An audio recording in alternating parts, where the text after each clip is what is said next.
I thought since we were having such luck finding EVPs at this last investigation, I would show you guys a little bit of how we go about finding EVPs.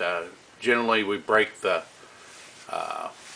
entire investigation down into 1 hour segments, and then down into 10-minute segments, and then down into 30-second segments. The other way is obviously just to kind of listen for them, and when you find them, break them down. But that's how generally I do it. Makes it easy. I have a way that I designate everything to show how to find that EVP again if I want to go back and look around it for other EVPs or something. So this is a clip here. It's from Jill's recorder, and I'm going to play just the recorder as it sounded when Jill listened to it. If you notice, there's two little red dots right here. Those are the area that we think there's an EVP. You can listen to this and then I'll move on. And I think you and your dad are probably very sensitive, and that's why you guys see so much stuff as opposed to a lot of other people. So if you were listening real closely, you should have heard something that sounded like right.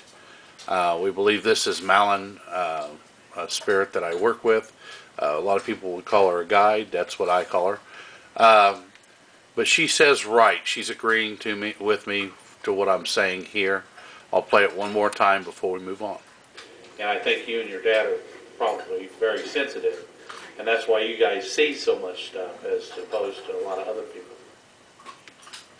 Okay, so the next thing that we would do is we would highlight this section here, and then we play just that section.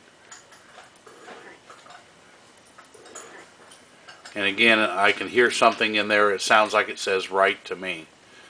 So what I do after that is I go to over here, and I've saved this section,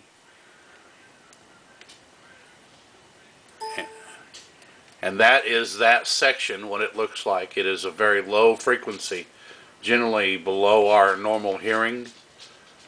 I'm going to play it for you. And again, you can hear it very faintly. It says right in this area here. So now what I'm going to do is I'm going to amp that up a little bit. So I'm going to come back over here. I'm going to go to Effects. I'm going to Amplify. And I normally amplify by about 10 decibels at a time. That way that minimizes distortion. And then you see that it raised the volume of it just slightly. Now we'll play the whole clip part. Okay.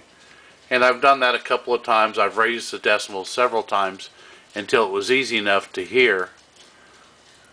And then I put it back into the original audio. I can do this directly in the original audio, but I thought I'd break it down for you. And here's the original audio with the right amped up so that you can hear it. You can see now that it's up into the normal hearing ranges with all the other voices. And I think you and your dad are probably very sensitive, and that's why you guys see so much stuff as opposed to a lot of other people. So again, I'm going to clip off this end here. Make it a little easier to see. Again, you can see when I play it, the sounds, and I'll put the cues back in here. That would have been the first line. And I can move that just a little bit that way. And again, those are those two red lines, or red dots that you saw before. And here's the audio one more time. And this is how And I think you and your dad are probably very sensitive, and that's why you guys see so much stuff as opposed to a lot of other people. So that's how I go about finding EVPs and using, this is version of Audition. I really like this. It's Adobe Edition. It's an older version, but it really works good for finding EVPs. Hope this helps out for those of you that are out there looking for EVPs. Again, there's no right or wrong way to do it, just the way that I do it. Thanks.